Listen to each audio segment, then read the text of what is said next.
자, 이제 더하기 빼기 곱하기 나누기의 마지막 차시입니다. 뭐에 관한 것이냐면은 여기 단항식과 다항식의 곱셈과 다항식과 단항식의 나눗셈에 대해서 얘기하려고 합니다. 단항식이라고 하는 것은 그냥 항이 곱으로 이루어져 있는 식이라고 생각을 하면 됩니다. 이것하고 예를 들어 봅시다. 다항식은 합이나 곱으로 이루어진 식입니다. 자, 요런 식이 있습니다. 이런 식이 있다. 이런 것들을 어떻게 계산하겠느냐라고 하는 겁니다. 이때요. 어떤 방법으로 계산하느냐?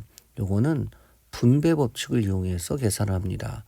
이게 이제 분배 법칙이라고도 얘기를 하고 요렇게 하게 되면 보통은 전개죠. 그래서 하나의 식은 이제 분배 법칙이라고 그러고 이것들 전체적으로 쭉 다 늘어놓는 거. 이렇게 항이 하나만 있을 수는 없고 또 뭐 이런 식도 있을 수 있잖아요. 자, 요렇게요. 그죠? 그러면 얘도 따라서 어떻게 한다? 예. 이렇게 분배 법칙을 이용하는 겁니다. 전개입니다. 그래서 요것들을 쭉 다 나온 것들을 예. 나오면 이제 다항식 이렇게 만들어지겠죠. 그런데 뭐 해야 돼요? 예. 동류항끼리 계산을 해서 간단히 해주는 그러한 것에 대해서 알아보려고 합니다. 그 다음에 얘가 만약에 나눗셈이다 라고 한다면 마찬가지죠. 요 놈을 뒤쪽으로 가겠을게. 이렇게 나눗셈입니다. 그럼 나눗셈을 다항식과 단항식의 나눗셈이 되는 거죠. 다항식과 단항식의 나눗셈.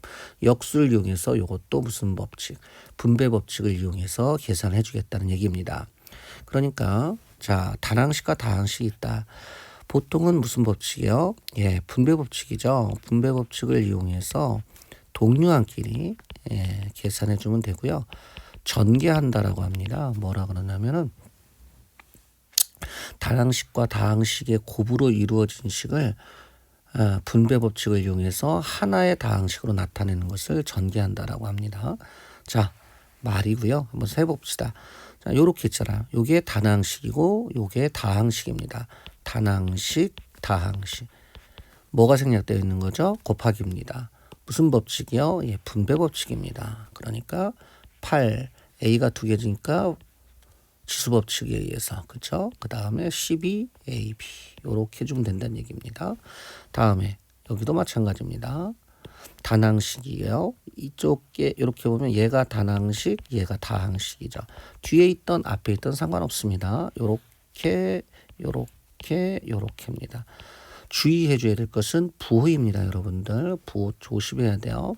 그러면 마이너스 3a 제곱 마이너스 6 개수는 개수끼리입니다. AB 문자는 문자끼리죠. 플러스 9a죠. 요게 이제 진일보가 되면 요렇게요. 어떻게 됩니까? 예, 두 개 이상으로 돼 버리죠. 그럼 마찬가지입니다. 따로따로 먼저 계산하고요. 마이너스 3x 제곱 그렇죠? 그 다음에 플러스 6xy 플러스 10x 제곱 마이너스 5xy가 되겠죠. 이런 뒤에 반드시 동류항 계산해 달라는 얘기입니다. 여기서 동류항이라는 것은 얘가 되겠죠. 그러면 얼마입니까? 네, 7x 제곱 그 다음에 플러스 xy 이렇게 줍니다. 그러면 이제 다항식과 단항식의 나눗셈은 어떻게 되겠느냐? 예, 분수꼴로 고칩니다. 역수로 해주는 것이 가장 좋습니다. 그러니까 다시 한 번만 써볼게요. 16a 세제곱 마이너스 12a 제곱 곱하기 그 다음에 마이너스 2분의 1이다. 이렇게 놓은 뒤에요. 무슨 법칙에 분배 법칙을 사용합니다. 이렇게 이러면 자, 이렇게 계산되면은요. 마이너스 8 그쵸? 그 다음에 a 제곱 플러스 6a 이렇게 되겠죠. 그죠? 여기는 뭐 분수꼴로 고쳐서 계산하는 방법도 있고 요거는 역수를 이용해서 나눗셈을 곱셈으로 변형하는 방법도 있다. 이 얘기입니다. 근데 이 다항식과 단항식에서는 이 방법을 추천합니다. 그러면 얘가 뭐가 되겠느냐? 마찬가지죠. 5x제곱 플러스 xy 곱하기 어떻게 됩니까? x분의 6 괄호를 치는 것이 좋습니다. 다음에 분배 법칙이죠.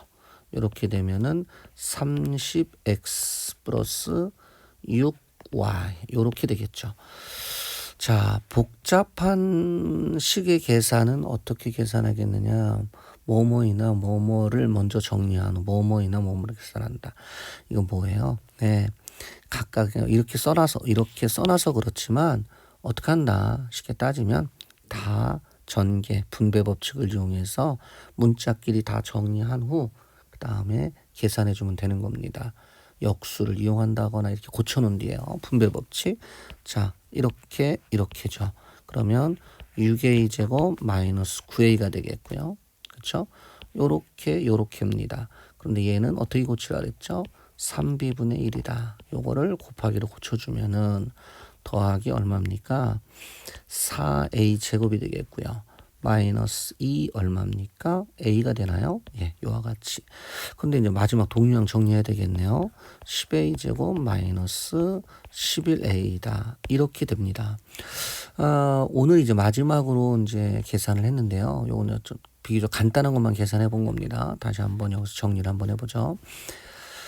단항식과 다항식이 있고 다항식과 단항식의 곱셈과 나눗셈은 분배 법칙 이용해서 계산하는 건 똑같습니다. 다만 문자가 나왔을 경우에는 무슨 법칙? 지수 법칙을 이용해서 계산한 뒤에 마지막에 꼭 반드시 뭐 한다? 예, 동류항끼리 계산해서 정리해 줘야 된다. 라고 하는 것입니다. 상당히 오랫동안 더하기 빼기 곱하기 나누기에 대해서 얘기를 했습니다. 다시 처음부터 한번 잠깐만 복습해 보면요. 4, 5, 6, 7, 8, 9, 10차시였고요. 그 다음에 위에 1차시, 2차시, 3차시가 있었습니다. 요거는 유리수, 즉 뭐였죠? 분수를 소수로 고치는 거에 대해서 얘기를 했던 거고요. 다음에 여기부터 여기까지는 계산이었습니다. 얘가 지수 법칙이었었고요. 기억나시죠? 얘가 곱셈과 나눗셈이었고요. 그 다음에 얘가 뭐였어요? 덧셈과 뺄셈이었고요. 그 다음에 얘가 2차식 계산하는 거였고요. 마지막 얘가 뭡니까? 단항식과 다항식의 곱셈에 대한 겁니다. 모두 다 곱셈 나눗셈이죠. 모두 다 합쳐서 곱하기 나누기 빼기 더하기입니다. 연산 잘 할 수 있도록 다시 한번 연습해 보기 바랍니다. 고생하셨습니다.